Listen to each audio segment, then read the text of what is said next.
ಎಲ್ಲರಿಗೂ ನಮಸ್ಕಾರ. Welcome back to my channel. ನಾನಿವತ್ತು ಮಧ್ಯಾಹ್ನದ ಊಟಕ್ಕೆ ಬಿಸಿ ಬಿಸಿ ರಾಗಿ ಮುದ್ದೆ ಮತ್ತು ಉಪ್ಸಾರು ಮಾಡ್ತಾಯಿದ್ದೀನಿ. ಈ ವಿಡಿಯೋನ ನೀವು ಕೂಡ ನೋಡಿ. ಇಷ್ಟ ಆಗಿದರೆ ಪ್ಲೀಸ್ ಒಂದು ಲೈಕ್ ಮಾಡಿ, ಶೇರ್ ಮಾಡಿ, ಹಾಗೆ ಹೇಗಿತ್ತು ಅಂತ ಕಮೆಂಟ್ ಮಾಡಿ. ಬನ್ನಿ ಇವಾಗ ಹೇಗೆ ಮಾಡೋದು ಅಂತ ನೋಡೋಣ. ನಾನಿಲ್ಲಿ ಫಸ್ಟು ಉಪ್ಪೆಸರು ಖಾರನ ರೆಡಿ ಮಾಡ್ಕೊಳ್ತಾ ಇದ್ದೀನಿ. ಅದನ್ನು ಮಾಡ್ಕೊಳ್ಳೋದಕ್ಕೆ ಒಂದು 3 ಒಣಮೆಣ್ಸಿನ್ಕಾಯಿ, 1 ಚಮಚ ಮೆಣಸು, 1 ಉಂಡೆ ಆಗೋಷ್ಟು ಬೆಳ್ಳುಳ್ಳಿ ಮತ್ತು 1 ಚಿಟಿಕೆ ಆಗೋಷ್ಟು ಹುಣಸೆಹಣ್ಣು ತೊಗೊಂಡಿದ್ದೀನಿ. ಅದನ್ನು ಚೆನ್ನಾಗಿ ಫ್ರೈ ಮಾಡ್ಕೊಳ್ಬೇಕು. ಫ್ರೈ ಮಾಡ್ಕೊಳ್ಳೋದಕ್ಕೆ 1 ಚಮಚದ ಆಗೋಷ್ಟು ಎಣ್ಣೆ ಹಾಕ್ಕೊತಾ ಇದ್ದೀನಿ. ಎಣ್ಣೆ ಹಾಕ್ಕೊಂಡು ಚೆನ್ನಾಗಿ ಕಮ್ಮಿ ಉರಿ ಕೊಟ್ಟು ಫ್ರೈ ಮಾಡ್ಕೊಳ್ಳೋದು. ಕಮ್ಮಿ ಉರಿ ಕೊಟ್ಟು ಫ್ರೈ ಮಾಡ್ಕೊಳ್ಳೋದ್ರಿಂದ ಸೀದೋಗೋದಿಲ್ಲ. ಅದ್ರ ಜೊತೆಗೆ ನಾನು ಒಂದು ಸ್ವಲ್ಪ ಜೀರಿಗೆ ಕೂಡ ಹಾಕಿದ್ದೀನಿ. ಜೀರಿಗೆ ಹಾಕಿದ್ರೆ ಸ್ವಲ್ಪ ಘಮ ಘಮ ಅಂತ ಪರಿಮಳ ಬೀರುತ್ತೆ. ಹಾಗಾಗಿ ಕೊನೆಯಲ್ಲಿ ಫ್ರೈ ಆಗೋವಾಗಲೇ 1 ಕಡ್ಡಿ ಆಗೋಷ್ಟು ಕರ್ಬೇವಿನ ಸೊಪ್ಪು ಮತ್ತು 1 ಹಿಡಿ ಆಗೋಷ್ಟು ಕೊತ್ತಂಬರಿ ಸೊಪ್ಪು ಎರಡನ್ನೂ ಕೂಡ ಮಿಕ್ಸ್ ಮಾಡ್ಕೊಳ್ತಾ ಇದ್ದೀನಿ. ನೀವು ಕರ್ಬೇವಿನ ಸೊಪ್ಪು ಬೇಡ ಅಂತಂದರೆ ಸ್ಕಿಪ್ ಮಾಡ್ಕೋಬೋದು, ತೊಂದರೆ ಏನಿಲ್ಲ.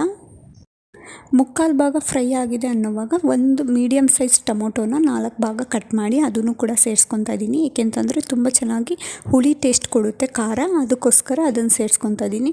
ನೀವು ಬೇಡ ಅಂದರೆ ಕಂಪ್ಲೀಟಾಗಿ ಸ್ಕಿಪ್ ಮಾಡ್ಕೋಬೋದು, ಹಾಕಿದ್ರೆ ತುಂಬ ರುಚಿ ಇರುತ್ತೆ. ಈಗೆಲ್ಲದನ್ನು ಹಾಕಿ ಚೆನ್ನಾಗಿ ಒಂದು 3ರಿಂದ 4 ನಿಮಿಷನಾದರೂ ಕಮ್ಮಿ ಉರಿ ಕೊಟ್ಟು ಚೆನ್ನಾಗಿ ಫ್ರೈ ಮಾಡ್ಕೋಬೇಕು. ಅದೆಲ್ಲ ಮೆಲ್ಟ್ ಆಗುತ್ತೆ, ನಿಮಗೆ ಗೊತ್ತಾಗುತ್ತೆ. ಅದಾದಮೇಲೆ ಅಷ್ಟೇ ಕಂಪ್ಲೀಟಾಗಿ ತಣ್ಣ ಆದಮೇಲೆ ನೀವು ಮಿಕ್ಸಿ ಜಾರ್ಗೆ ಹಾಕಿ ರುಬ್ಕೊಬೇಕಾಗುತ್ತೆ. ಬಿಸಿ ಬಿಸಿನೇ ರುಬ್ಬಿದ್ರೆ ಗೊತ್ತಲ್ಲ, ಮಿಕ್ಸಿ ಜಾರ್ ಹಾಳಾಗುತ್ತೆ. ಅದಕ್ಕೋಸ್ಕರ ಫ್ರೈ ಮಾಡಿಕೊಂಡು ಸ್ವಲ್ಪ ಕಂಪ್ಲೀಟಾಗಿ ತಣ್ಣ ಆಗೋದಕ್ಕೆ ಬಿಡಬೇಕಾಗುತ್ತೆ. ಇನ್ನೇನಿಲ್ಲ, ಇವಾಗ ನೋಡಿ ಚೆನ್ನಾಗಿ ಫ್ರೈ ಆಗಿದೆ. ಕೊತ್ತಂಬರಿ ಸೊಪ್ಪು ಎಲ್ಲ ಮೆಲ್ಟ್ ಆಗಿದೆ. ಸ್ವಲ್ಪ ಬೆಂದೋಗಿರುತ್ತೆ, ಅಂದರೆ ತುಂಬ ಬೇಯಿಸೋಷ್ಟು ಬೇಡ, ನಿಮಗೆ ಗೊತ್ತಾಗುತ್ತೆ. ಸ್ವಲ್ಪ ಮೆಲ್ಟ್ ಆದರೆ ಸಾಕು ಅದು. ಇವಾಗ ಕಂಪ್ಲೀಟಾಗಿ ತಣ್ಣ ಆದಮೇಲೆ ಒಂದು ಮಿಕ್ಸಿ ಜಾರ್ಗೆ ಹಾಕ್ಕೊಳ್ಳೋದು. ಮೀಡಿಯಮ್ ಸೈಜ್ ಮಿಕ್ಸಿ ಜಾರ್ಗೆ ಹಾಕಿ, ತುಂಬ ದೊಡ್ಡ ಜಾರ್ಗೆ ಹಾಕಿದ್ರೆ ಇದು ಖಾರ ಎಲ್ಲ ಆಡೋದಿಲ್ಲ. ಅದಕ್ಕೆ ಪೂರ್ತಿ ಎಲ್ಲದನ್ನು ಮಿಕ್ಸಿ ಜಾರ್ಗೆ ಹಾಕಿ ಕಂಪ್ಲೀಟಾಗಿ ತಣ್ಣ ಆದಮೇಲೆ ರುಬ್ಕೊಳ್ಳೋದು. ಅಷ್ಟೇ, ಉಪ್ಪೆಸರು ಖಾರ ರೆಡಿಯಾಗಿರುತ್ತೆ. ನಾನು ಏನಕ್ಕೆ ಮೊದಲೇ ಉಪ್ಪೆಸರು ಖಾರನ ರೆಡಿ ಮಾಡ್ಕೊಳ್ತಿದ್ದೀನಿ ಅಂತ ಮುಂದಕ್ಕೆ ಹೇಳ್ತೀನಿ. ಇವಾಗ ನೋಡಿ ಕಂಪ್ಲೀಟಾಗಿ ತಣ್ಣ ಆದಮೇಲೆ ರುಬ್ಕೊಂಬರ್ತಾಯಿದ್ದೀನಿ. ನಾನು ರುಬ್ಬೋದಕ್ಕೆ ಇಲ್ಲಿ ರುಬ್ಬೋವಾಗಲೇ ಒಂದು ಸ್ವಲ್ಪ ಉಪ್ಪು ಹಾಕಿದ್ದೆ, ಅದನ್ನು ಸ್ಕಿಪ್ ಮಾಡಿಬಿಟ್ಟಿದ್ದೀನಿ. ನೀವು ಉಪ್ಪು ಹಾಕ್ಕೊಳ್ಳಿ, ಆಮೇಲೆ ಹಾಕ್ಕೊಂಡು ಕಲಿಸ್ಕೊತೀನಿ ಅಂದರೂ ತೊಂದರೆ ಇಲ್ಲ. ರುಬ್ಬೋವಾಗ ಹಾಕಿದ್ರೂ ಅದು ಕೂಡ ತೊಂದರೆ ಇಲ್ಲ. ಇವಾಗೆಲ್ಲ ಪೂರ್ತಿ ಮಿಕ್ಸಿ ಜಾರಿಂದ ತೆಗ್ದು ಒಂದು ಬೌಲ್ಗೆ ಹಾಕ್ಕೊತಾ ಇದ್ದೀನಿ. ಅಷ್ಟೇ, 1 ಬೌಲ್ ಆಗೋಷ್ಟು ಮಾಡ್ಕೊಂಡಿದ್ದೀನಿ. ನಾನು ಈ ಅಳತೆಯಲ್ಲಿ ಮಾಡ್ಕೊತೀನಿ, ಸಾಕಾಗುತ್ತೆ. ನೋಡಿ ಇವಾಗ ಉಪ್ಪೆಸರು ಖಾರ ರೆಡಿಯಾಗಿದೆ.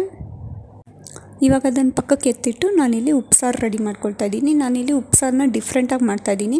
ಅಂದರೆ ಅವರೆಕಾಳು ಇರುತ್ತಲ್ಲ, ಅದನ್ನು ಚೆನ್ನಾಗಿ ಬಿಡಿಸಿ ಅದನ್ನೇ ಹಾಕ್ತಾಯಿದ್ದೀನಿ. ಅವರೆಕಾಳು ಉಪ್ಸಾರು ಮಾಡ್ತಾಯಿದ್ದೀನಿ. ತುಂಬ ಚೆನ್ನಾಗಿ ಟೇಸ್ಟಾಗಿ ಬರುತ್ತೆ. ಅದಕ್ಕೋಸ್ಕರ ನೀವು ಮನೇಲಿ ಮಾಡಿದರೆ ಹೇಗಿರುತ್ತೆ ಅಂತ ಕಮೆಂಟ್ ಮಾಡಿ ನನಗೆ. ಮಾಡಿಲ್ಲ ಅಂದರೆ ಹೊಸದಾಗಿ ಒಂದು ಡಿಶ್ ಇದು, ನೀವು ಕೂಡ ಟ್ರೈ ಮಾಡಿ, ತುಂಬ ಚೆನ್ನಾಗಿರುತ್ತೆ. ಅವರೆಕಾಳು ಇಲ್ಲಿ 1/4 kg ಆಗೋಷ್ಟು ತೊಗೊಂಡಿದ್ದೀನಿ ನಾನು. 1/4 kg ಆಗೋಷ್ಟು ಅವರೆಕಾಳನ್ನ ಚೆನ್ನಾಗಿ ಬಿಡಿಸಿ ಅದರಲ್ಲಿ ಹುಳ ಏನಾದರೂ ಇದ್ದರೆ ಆರಿಸ್ಬಿಟ್ಟು, ದಪ್ಪ ಅವರೆಕಾಳೆ ಅದು ತುಂಬ ಚೆನ್ನಾಗಿ ಟೇಸ್ಟ್ ಕೊಡುತ್ತೆ. ಅದಕ್ಕೋಸ್ಕರ 1/4 kgಗೆ 1 ಮೀಡಿಯಮ್ ಸೈಜ್ ಟೊಮೊಟೊನ ಮಧ್ಯಕ್ಕೆ 4 ಭಾಗ ಕಟ್ ಮಾಡಿಬಿಟ್ಟು ಅದನ್ನು ಕೂಡ ಸೇರಿಸ್ಕೊತಾ ಇದ್ದೀನಿ. ಅದಾದಮೇಲೆ ರುಚಿಗೆ ತಕ್ಕಷ್ಟು ಉಪ್ಪು ಹಾಕಿ, ಒಂದು ಸ್ವಲ್ಪ ಅಳತೆಗೆ ತಕ್ಕಂತೆ ನೀರು ಹಾಕಿ, ತುಂಬ ಹಾಕಕ್ಕೆ ಹೋಗ್ಬಿಡಿ. ಅಳತೆಗೆ ಸ್ವಲ್ಪ ಅದು ಮುಳುಗೋಷ್ಟು ನೀರು ಹಾಕ್ಬಿಟ್ಟು ಒಂದು 4ರಿಂದ 5 ವಿಸಿಲ್ ಕೂಗಿಸಿದ್ರೆ ಸಾಕು. ನಮ್ಮನೆ ಕುಕ್ಕರಲ್ಲಿ 4 ವಿಷಲ್ ಕೂಗಿಸಿದ್ದೀನಿ. ನಿಮ್ಮನೆ ಕುಕ್ಕರಲ್ಲಿ ಚೆನ್ನಾಗಿ ಬೆಂದೋಗುತ್ತೆ ಅನ್ನೋದಾದರೆ ಬರೀ 1 ವಿಷಲ್ ಕೂಗಿಸ್ಕೊಳ್ಳಿ, ಸಾಕಾಗುತ್ತೆ. ಇವಾಗ ನೋಡಿ ಕೂಗಿಸಿ ಕಂಪ್ಲೀಟಾಗಿ ತಣ್ಣ ಆದಮೇಲೆ ಕುಕ್ಕರ್ ಮುಚ್ಚಳ ತೆಗಿತಾ ಇದ್ದೀನಿ. ಅಷ್ಟೇ, ಮುಗೀತು, ಉಪ್ಸಾರು ರೆಡಿ ಆಯಿತು. ಹಂಗಲ್ಲ, ಉಪ್ಸಾರಿಗೆ ಹದವಾಗಿ ಕಾಳು ಮತ್ತು ಟೊಮೊಟೊನ ಬೇಯಿಸಿಟ್ಕೊಂಡಿದ್ದೀವಿ ಅಷ್ಟೇ. ತಿರ್ಗಾ ಇದನ್ನು ಬಸ್ದು ಉಪ್ಸಾರನ್ನ ರೆಡಿ ಮಾಡಬೇಕಾಗುತ್ತೆ. ಇವಾಗ ನಾನು ಕಾಳು ಬೇರೆ ನೀರು ಬೇರೆ ರೆಡಿ ಮಾಡ್ಕೊಳ್ತಾ ಇದ್ದೀನಿ. ಕಾಳಲ್ಲಿ ಟೊಮೊಟೊನ ಹಾಗೆ ಬಿಡ್ತಾಯಿದ್ದೀನಿ, ಯಾಕೆ ಅಂತ ಆಮೇಲೆ ಹೇಳ್ತೀನಿ. ನೀರು ಬೇರೆ ರೆಡಿ ಮಾಡಿಕೊಂಡು ಕಾಳನ್ನ ಬೇರೆ ಪಾತ್ರೆಗೆ ಹಾಕ್ಕೊತಾ ಇದ್ದೀನಿ. ಏಕೆಂದರೆ ಅದೇ ಪ್ಯಾನಲ್ಲಿ ಒಗ್ಗರಣೆ ಮಾಡ್ತೀನಿ.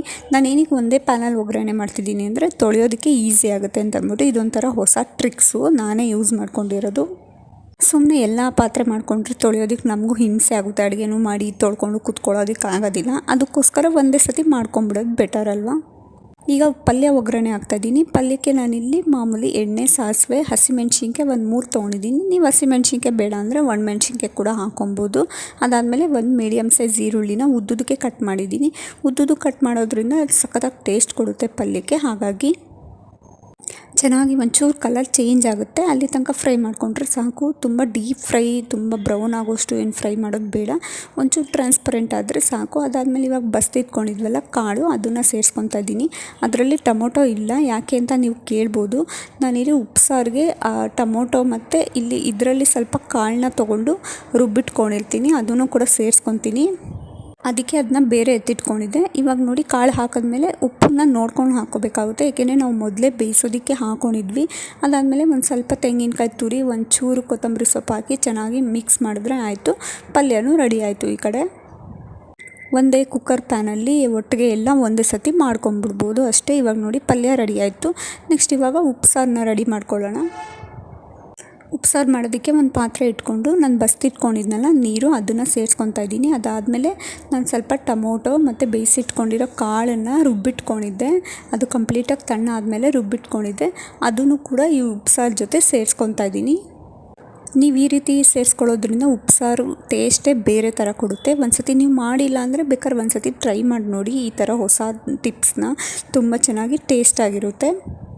ಅದಾದಮೇಲೆ ಇವಾಗ ನಾನು ಉಪ್ಪೆಸರು ಖಾರನ ಮೊದಲೇ ಯಾಕೆ ರೆಡಿ ಮಾಡ್ಕೊಂಡಿದ್ದೆ ಅಂದರೆ ಉಪ್ಸಾರಿಗೆ ಒಂದು ಚಮಚ ಹಾಕ್ತೀನಿ ನಾನು, ಅದಕ್ಕೋಸ್ಕರ ಮೊದಲೇ ರೆಡಿ ಮಾಡ್ಕೊಂಡಿದ್ದೆ. ಇವಾಗ ಉಪ್ಸಾರಿಗೆ ಒಂದು ಚಮಚ ಉಪ್ಪೆಸರು ಖಾರನ ಹಾಕಿ ನೀರನ್ನು ಹದವಾಗಿ ನೋಡ್ಕೊಂಡು ಹಾಕ್ಕೋಬೇಕು. ತುಂಬ ತೆಳ್ಳ ಬೇಕಾ, ತುಂಬ ಗಟ್ಟಿ ಬೇಕಾ, ನಿಮ್ಗೆ ಯಾವ ಕನ್ಸಿಸ್ಟೆನ್ಸಿ ಬೇಕೋ ಆ ಕನ್ಸಿಸ್ಟೆನ್ಸಿಯಲ್ಲಿ ಹಾಕ್ಕೊಂಡ್ರೆ ಆಯಿತು.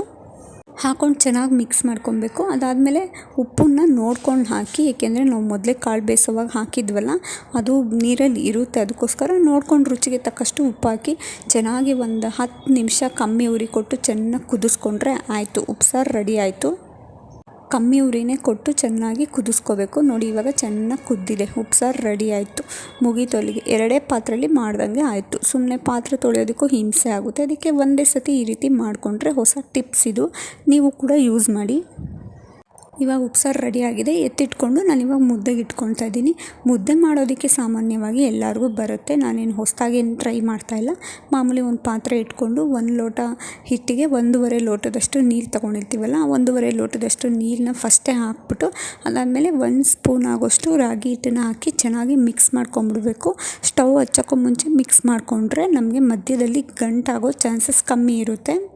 ಈ ರೀತಿ ಮಿಕ್ಸ್ ಮಾಡ್ಕೊಂಡ್ಮೇಲೆ ನಾನು 1 ಸ್ಪೂನ್ ಮನೆಯಲ್ಲೇ ಮಾಡಿರುವಂಥ ತುಪ್ಪ ಹಾಕ್ತಾಯಿದ್ದೀನಿ. ನೀವು ತುಪ್ಪ ಇಲ್ಲ ಅಂದರೆ ಎಣ್ಣೆ ಕೂಡ ಹಾಕ್ಬೋದು, ಅದನ್ನು ಹಾಕಲ್ಲ ಅಂದರೆ ಸ್ಕಿಪ್ ಮಾಡ್ಬೋದು. ಈಗ ಚೆನ್ನಾಗಿ ಅದು ಪರಿಮಳ ಬರೋ ತನಕ ಚೆನ್ನಾಗಿ ಕುದಿಸ್ಕೊಬೇಕಾಗುತ್ತೆ. ಕುದಿಸಿದ್ಮೇಲೆ ನೋಡಿ ಈ ಲೋಟದಲ್ಲಿ 1 ಲೋಟ ಆಗೋಷ್ಟು ರಾಗಿ ಹಿಟ್ಟು, 1.5 ಲೋಟ ಆಗೋಷ್ಟು ನೀರು ಹಾಕ್ಕೊಂಡಿದ್ದಷ್ಟೇ. ಈಗ ರಾಗಿ ಹಿಟ್ಟು ಹಾಕಿ ಅದನ್ನು ಸೌಟಲ್ಲಿ ತಿರುಗಿಸೋಂಗಿಲ್ಲ. ರಾಗಿ ಹಿಟ್ಟು ಹಾಕಿದ ತಕ್ಷಣವೇ ಸೌಟು ಹಾಕೋದು ಬೇಡ, ಅದು ಕಮ್ಮಿ ಉರಿ ಕೊಟ್ಟು ಸ್ವಲ್ಪ ರಾಗಿ ಹಿಟ್ಟೆಲ್ಲ ಮುಳುಗಬೇಕು ನೀರೊಳಗಡೆ, ಅಲ್ಲಿ ತನಕ ಒಂದು ಸ್ವಲ್ಪ ಬೇಯಿಸ್ಕೊಬೇಕಾಗತ್ತೆ. ಈ ರೀತಿಯಾಗಿ ಸೌಟು ಹಾಕ್ದೇ ನೋಡಿ ಈ ರೀತಿ ಮುಳುಗಿದೆ ಅಲ್ವಾ. ಇವಾಗ ಚೆನ್ನಾಗಿ ನೀರಿಗೆಲ್ಲ ಹೀರ್ಕೊಂಡಿದೆ ಅದು. ಅದಾದಮೇಲೆ ಕಮ್ಮಿ ಉರಿ ಕೊಟ್ಟು ಪ್ಲೇಟ್ ಮುಚ್ಚಿಬಿಟ್ಟು ಒಂದು 10 ನಿಮಿಷ ಚೆನ್ನಾಗಿ ಬೇಯಿಸ್ಕೊಂಡ್ರೆ ಆಯಿತು.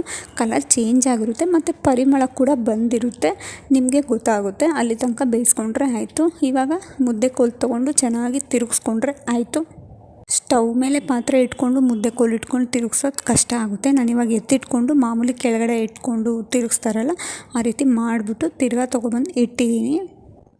ಎಲ್ಲೂ ಕೂಡ ಗಂಟಾಗಿರಲ್ಲ. ಸುಮಾರು ಒಂದು 10 ನಿಮಿಷ ಚೆನ್ನಾಗಿ ತಿರುಗಿಸ್ಕೊಂಡ್ರೆ ಆಯಿತು. ಇವಾಗ ಸ್ಟವ್ ಹಚ್ಬಿಟ್ಟು ತಿರ್ಗಾ ಇನ್ನೊಂದು 5 ನಿಮಿಷ ಚೆನ್ನಾಗಿ ಕಮ್ಮಿ ಉರಿ ಕೊಟ್ಟು ಬೇಯಿಸ್ಕೊಂಡ್ರೆ ಮುಗೀತು, ಮುದ್ದೆ ರೆಡಿ ಆಯಿತು. ನಾನು ಇದೇ ರೀತಿ ಮುದ್ದೆ ಮಾಡೋದು. ನಾನು ಈ ರೀತಿ ಮಾಡಿದಾಗ ಏನು ಗಂಟೇನು ಅನಿಸಿಲ್ಲ. ಸುಮಾರು ಫಸ್ಟ್ ಟೈಮ್ ಗಂಟು ಅನಿಸಿತ್ತು, ಆಮೇಲೆ ಮಾಡ್ತಾ ಸರಿ ಆಯಿತು. ಇವಾಗ ಕೆಳಗಡೆ ಇಳಿಸ್ಕೊಂಡು ಒಂದು ತಟ್ಟೆಗೆ ಹಾಕ್ಕೊಂಡು ನಾನು ತೊಗೊಂಡಿರೋ 1 ಲೋಟ ರಾಗಿ ಹಿಟ್ಟಿಗೆ 2 ರಾಗಿ ಮುದ್ದೆ ಆಗುತ್ತೆ. ಅಂದರೆ ಮೀಡಿಯಮ್ ಸೈಜಲ್ಲಿ 2 ರಾಗಿ, ನನ್ನ ಕೈಯಲ್ಲಿ 1 ಉಂಡೆ ಬರುತ್ತೆ ಅಷ್ಟು 2 ರಾಗಿ ಮುದ್ದೆ ಆಗುತ್ತೆ. ಇವಾಗ ನೋಡ್ತಾ ಇರ್ಬೋದು, ನಾನು ತಟ್ಟೆಗೆ ಹಾಕ್ಕೊಂಡು ಎಲ್ಲ ಚೆನ್ನಾಗಿ ಕಲಿಸ್ಕೊತೀನಿ. ಅಂತಂದರೆ ಉಂಡೆ ಕಟ್ಟೋದಕ್ಕೆ ಸ್ವಲ್ಪ ಕಷ್ಟ ಆಗುತ್ತೆ, ಏಕೆಂದರೆ ಬಿಸಿ ಬಿಸಿ ಇರುವಾಗ ಉಂಡೆ ಕಟ್ಟೋದಕ್ಕೆ ಆಗೋದಿಲ್ಲ. ಅವಾಗ ಏನು ಟ್ರಿಕ್ಸ್ ಯೂಸ್ ಮಾಡಬೇಕು ಅಂದರೆ ಕೈನ ಒದ್ದೆ ಮಾಡ್ಕೊಂಬಿಟ್ರೆ ಆಯಿತು, ಬಿಸಿನೂ ತಗೊಳ್ಳೋದಿಲ್ಲ, ಏನೂ ಇಲ್ಲ. ನಾನಿವಾಗ ಕೈನ ಒದ್ದೆ ಮಾಡಿಕೊಂಡು ನನಗೂ ಸ್ವಲ್ಪ ಉಂಡೆ ಕಟ್ಟೋದಕ್ಕೆ ಹಿಂಸೆ, ಏಕೆಂದರೆ ಬಿಸಿ ಬಿಸಿ ಅಲ್ವಾ, ಹಾಗಾಗಿ ಸ್ವಲ್ಪನೇ ಕೈ ಒದ್ದೆ ಮಾಡಿಕೊಂಡು ಉಂಡೆ ಮಾಡ್ಕೊಂಡಿದ್ದು. ಇಷ್ಟೇ ರಾಗಿ ಮುದ್ದೆ ರೆಡಿ ಆಯಿತು. ರಾಗಿ ಮುದ್ದೆ ಉಪ್ಸಾರು ಪಲ್ಯ, ಉಪ್ಪೆಸರು ಚಟ್ನಿ ಈ ರೀತಿಯಾಗಿ ಒಂದು ಸತಿ ವಾರದಲ್ಲಿ 1-2-3 ಸತಿ ಉಪ್ಸಾರು ಮಾಡ್ಕೊಂಡು ತಿಂದರೆ ಆಯಿತು. ಅಷ್ಟು ರುಚಿಯಾಗಿರುತ್ತೆ. ನೀವು ಕೂಡ ಮನೇಲಿ ಒಂದು ಸತಿ ಟ್ರೈ ಮಾಡಿ, ಹೇಗಿತ್ತು ಅಂತ ನನಗೆ ಕಮೆಂಟ್ ಮಾಡಿ. ಈ ವಿಡಿಯೋ ಏನಾದರೂ ಇನ್ ಕೇಸ್ ಈ ವಿಡಿಯೋ ಇಷ್ಟ ಆಗಿದ್ರೆ ಪ್ಲೀಸ್ ಒಂದು ಲೈಕ್ ಮಾಡಿ, ಶೇರ್ ಮಾಡಿ, ಹಾಗೆ ಕಮೆಂಟ್ ಮಾಡಿ ಹೇಗಿತ್ತು ಅಂತ. ಹೀಗೆ ನನ್ನ ಚಾನಲ್ನ ಪ್ಲೀಸ್ ಸಬ್ಸ್ಕ್ರೈಬ್ ಮಾಡ್ಕೊಂಡು ನೋಡ್ತಾ ಇರಿ. ಮುಂದಿನ ವಿಡಿಯೋದಲ್ಲಿ ಸಿಗ್ತೀನಿ. Thank you for watching.